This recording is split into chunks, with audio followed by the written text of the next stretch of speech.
꿈은 잠자는 동안에 발생하는 심리적인 경험으로 주로 산소 공급이 줄어들거나 뇌파의 활동이 변화함에 따라 발생합니다. 다양한 이미지, 감정, 아이디어, 상황 등이 혼합되어 들뜨거나 혹은 끔찍한 경험을 제공하기도 합니다.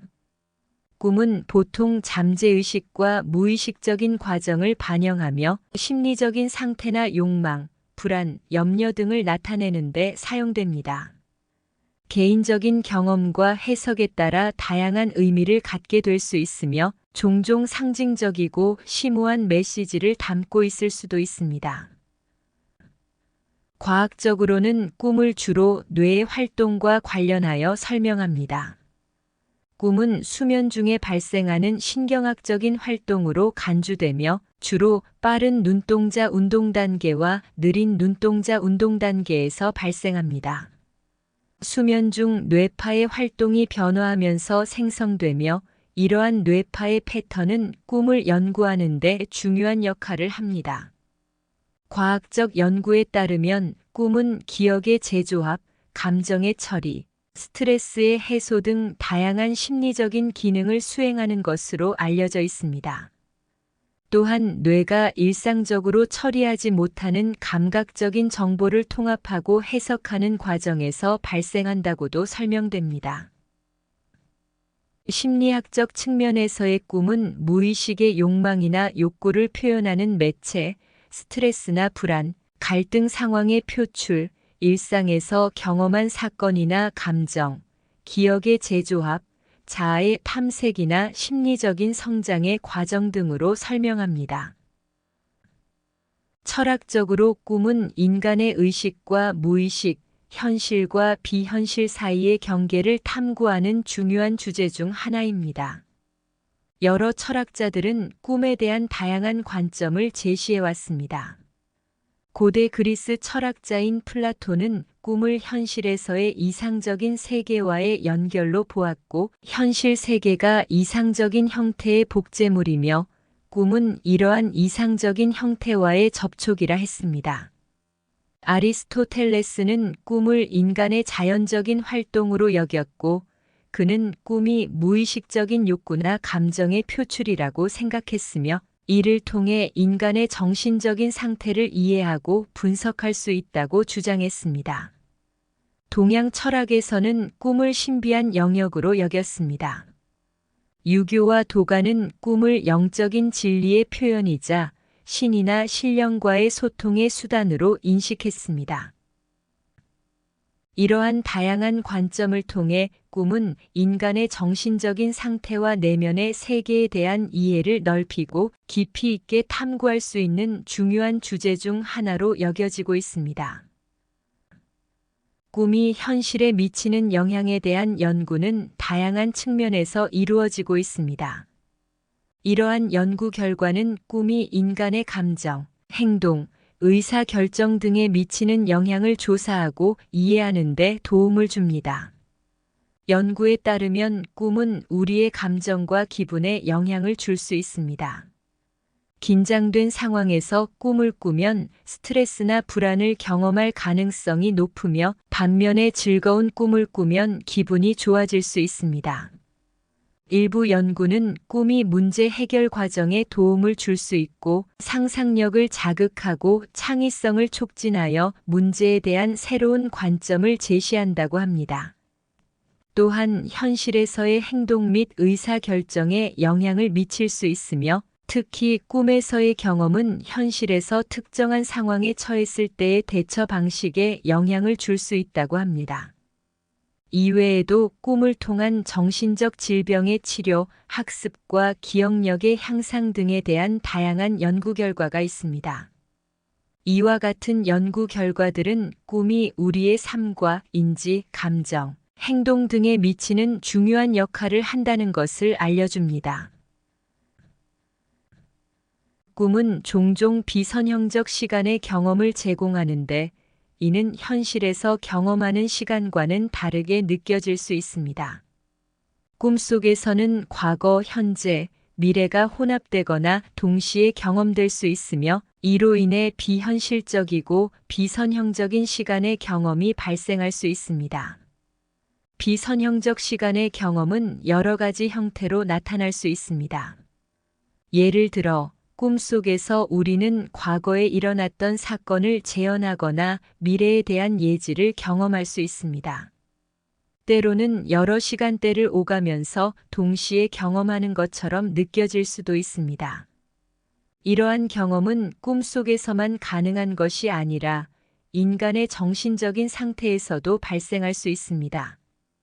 예를 들어 명상이나 정신적인 연습을 통해 비선형적 시간의 경험을 일으키는 것이 가능합니다.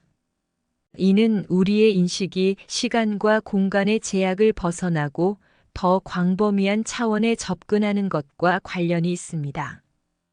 꿈에서 비선형적 시간의 경험을 하는 것은 명상이나 수련을 통한 체험보다는 좀 더 쉬운 방식으로 이 역시 우리의 정신적인 경험을 더 깊이 이해하는 데 기여합니다. 이러한 경험을 통해 우리는 시간과 공간의 한계를 넘어서는 더 큰 현실의 깨달음을 발견할 수 있습니다. 꿈을 통한 비선형 시간의 경험과 깨달음 사이의 관계는 매우 흥미로운 주제입니다. 꿈에서 경험하는 비선형적인 시간은 우리의 의식이 일상적인 시간과 공간의 제약을 벗어나 자유롭게 이동할 수 있는 것을 보여줍니다. 이는 곧 우리가 꿈속에서 과거, 현재, 미래를 동시에 체험할 수 있음을 의미합니다.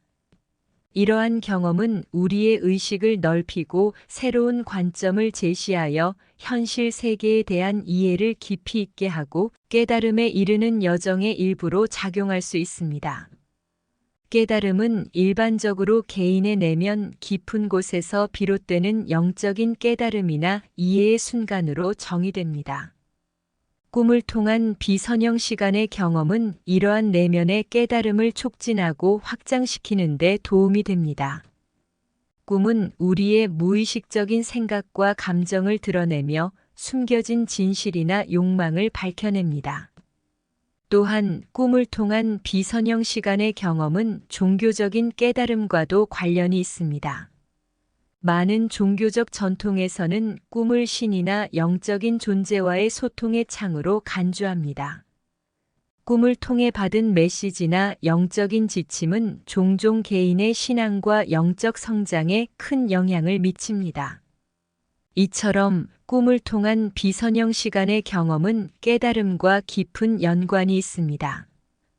꿈은 우리에게 새로운 관점과 이해를 제공하며 개인적인 깨달음의 순간을 발견하는 데 중요한 역할을 합니다. 따라서 꿈을 통해 경험하는 비선형 시간의 세계는 우리의 영적인 여정의 필수적인 부분으로 작용할 수 있습니다. 꿈일기. 꿈을 통한 깨달음을 얻기 위해서는 꿈을 인식하고 통제할 수 있어야 하는데, 이를 위한 첫걸음이 바로 꿈일기입니다. 꿈은 우리에게 숨겨진 메시지나 통찰력을 제공하는데, 이러한 메시지를 파악하고 깨달음을 이끌어내기 위해서는 꿈을 인식하고 분석, 통제하는 능력이 필요합니다. 하지만 대부분의 사람들에게 꿈은 너무 짧거나 흐릿하게 기억되는 경우가 많아서 꿈을 꾸는 도중에 혹은 잠에서 깨어나면 금방 잊혀지게 됩니다. 이를 극복하기 위해 먼저 선명한 꿈을 꾸고 일정 시간 동안 기억이 유지되게 하는 연습이 필요합니다. 꿈 일기를 작성하는 것은 우리가 자신의 꿈을 더 잘 기억하고 이해할 수 있도록 도와줍니다. 또한 선명한 꿈을 꾸고 인식하는 연습을 할 수 있는 필수적인 방법이기도 합니다. 꿈 일기를 쓰는 과정에서 꿈을 세부적으로 기록하고 각 꿈의 주요 내용을 분석하게 됩니다. 이를 통해 꿈의 패턴이나 반복되는 테마를 파악할 수 있고 꿈에서 나타나는 감정이나 욕구를 이해할 수 있습니다. 꿈 일기를 통해 자신의 내면 세계와 연결되는 특정한 상황이나 인물을 발견할 수 있으며 이를 통해 우리의 내면을 더 깊이 탐구할 수 있습니다. 꿈을 일기에 기록함으로써 우리는 꿈을 더 잘 기억하고 꿈을 일기에 적어낸 내용을 통해 우리의 꿈을 조작하거나 특정한 방향으로 유도할 수 있습니다. 이러한 연습으로 꿈을 통제하는 능력을 키우고 더 많은 깨달음을 얻을 수 있게 될 것입니다. 따라서 꿈을 통한 깨달음을 위해 꿈을 인식하고 통제할 수 있는 능력을 키우기 위한 첫걸음으로 꿈일기를 작성하는 것은 매우 중요한 일입니다. 꿈일기는 보통 자각몽의 연습 단계에서 작성하는 것으로 꿈을 기억하고 패턴을 파악하기 위해 잠에서 깨어나 꾸었던 꿈을 기억하여 노트에 기록하는 것입니다. 자각몽이란 간단히 말하자면 꿈속에서 자신이 꿈을 꾸고 있다는 걸 깨달으면서 꿈을 꾸는 현상을 말합니다.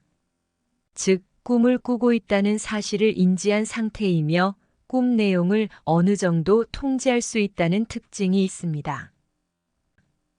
꿈일기는 꿈을 꾸고 잠에서 깨어난 직후 기억이 생생할 때 꿈의 내용을 적어두고 그 꿈에 담긴 상황이나 감정, 인물 등을 자세하게 기록합니다. 이후에는 해당 꿈에 대한 해석을 시도하고 꿈에서 얻은 통찰이나 깨달음을 기록합니다. 꿈 일기를 통해 자신의 무의식과 소통하고 내면 성장에 도움이 되는 메시지를 발견할 수 있습니다. 처음에는 최대한 간단히 기억나는 것들 위주로 짧게 작성하며 꾸준히 작성하는 습관을 기르는 것이 중요합니다. 잠에서 깨어났을 때 바로 일기를 작성할 수 있는 위치에 노트와 펜을 항시 준비해 둡니다. 핸드폰의 메모 기능이나 녹음 기능을 활용하는 것도 좋은 방법이지만 가급적 한 권의 노트에 필기를 하는 것이 나중에 확인해 보기도 좋습니다. 어느 정도 일기 작성에 적응이 되었다면 꿈에 등장하는 인물이나 장소 또는 물건들의 특성에 대해 최대한 상세히 기록해 보기 시작합니다. 꾸준한 반복을 통해 꿈속의 인물, 장소, 물건들에 대한 선명함이 뚜렷해지면 이제부터는 꿈의 전체적인 내용, 줄거리를 상세히 기록합니다. 아침에 일기를 작성할 수 있는 시간이 없으신 분들은 꿈속에서 가장 기억에 남는 순간 혹은 물체들을 한두 줄 정도 짧게 기록해 나갑니다. 시간적 여유가 있으신 분들은 기억에 남는 장면을 그림으로 그려보는 것도 좋습니다. 이렇게 기록한 꿈 일기는 그날 잠시 시간을 내어 다시 한번 읽어보며 꿈의 주제나 패턴을 찾아보고 반복적으로 나타나는 인물, 장소, 물건, 상황들에 대해서는 따로 정리를 하며 꿈을 꾸고 난 후 일상생활에서 겪었던 상황들과의 연관성을 생각해 봅니다. 꿈을 통해 일상생활 속에서 주의 깊게 살펴봐야 할 일들이 발현하고 또 이것이 반복적으로 나타나고 있음을 알아차리기 전까지 꿈의 의미가 명확하지 않을 수 있습니다.